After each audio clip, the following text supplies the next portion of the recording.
आज मैं आपको एक कहानी सुनाती हूँ। ये कहानी है एक नौकरानी की। एक एक नौकरानी एक राजमहल में काम करती थी। उसका बेटा था 10 साल का। एक दिन वो अपने बेटे को अपने काम पर ले गई। वो काम कर रही थी हमेशा की तरह, जैसे रोज करती थी। उसका बेटा वहाँ राजमहल में खेल रहा था।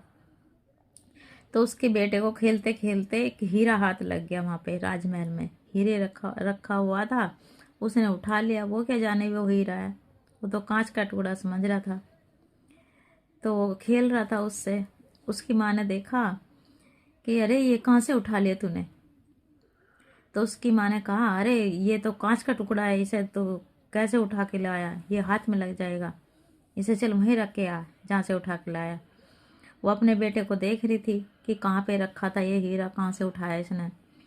तो उस अपने बेटे से तो उसने रखवा दिया हीरा। और जब उसका बेटा अलग हो गया उस हीरे से रख के, तो उसने नौकरानी ने वो हीरा छुपा लिया तो छुपा के अपने घर ले आई।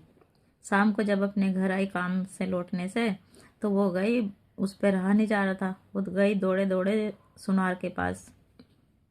कहने लगी कि देखना ये असली है या नकली है। उसने सुनार ने हंस के बोला, अरे अब तुमने ये कांच इकट्ठा करना भी शुरू कर दिया क्या। और ये कह के उस हीरे को फेंक दिया, मतलब अपने पास रख लिया, फेंक दिया उसे। फिर सुनार को तो पता था, थोड़ा तो पता चल ही जाता है कि असली है या नकली है। फिर सुनार से भी नहीं रहा जा रहा था। जैसे ही वो नौकरानी अपने घर पे आई, वो अफसोस करने लगी, अरे मैं कांच का टुकड़ा चुरा लाई वहाँ से। तो फिर वो अफसोस करने लगी, घर पे आ गई। और सुनार पे भी नहीं रहा जा रहा। असली पहचान होती है जौहरी के यहाँ। वो दौड़ा दौड़ा गया जौहरी के पास लेके उस हीरे को।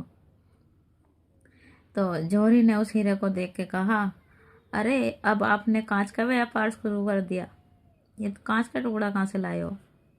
उसने भी यह कहकर उसको फेंक दिया। तो बातें करते करते सुनार और जौहरी, सुनार अपने घर को आ गया। जौहरी की भी बेचैनी हुई हुई थी, वो तो असली हीरा था। तो उसने जो जैसे जौहरी ने फेंका उसको उसको पता तो चल गया था कि असली है। तो उसके दो टुकड़े हो गए हीरे के। हीरे के दो टुकड़े हो गए। तो हीरा कहता है, जौहरी कहता है हीरे से, अरे ये तो टूट गया। अरे तुम कैसे टूट गए, तुम तो टूटने वाले नहीं थे। हीरे ने बोला हंस के कि अरे जब